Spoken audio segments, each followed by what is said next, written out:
Today at Greenwood, we're doing something quite technical that we don't usually do as part of our normal workday. We're using an 11-metre knuckle boom to safely install cable tray on a very, very high building wall.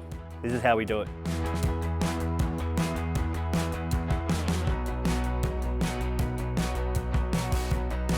Hi, I'm Connor. I'm leading hand for Greenwood Solutions.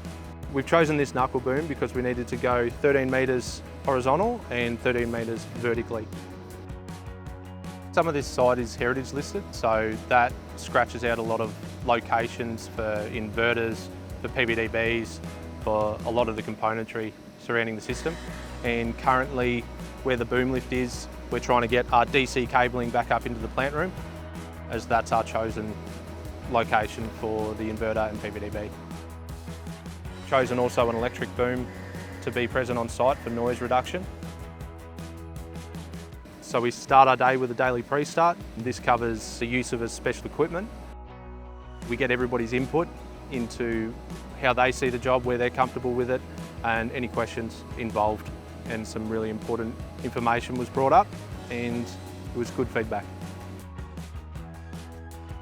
We also need to update our SWMS, which is our safe work method statement on site. So we've developed that with our crew on site to really talk it through about what the steps are from a safety perspective and also logically, making sure that we've got fall areas summarised. We know to wear hard hats, we know where the first aid is. It's a specialist piece of equipment that we're using, so we want to keep our distance and also demarcate that from the rest of the general public so everyone's really safe.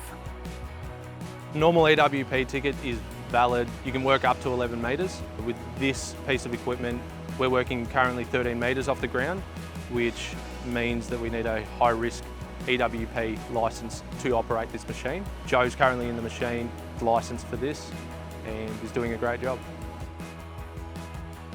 I was pretty confident in how it was all going to go today.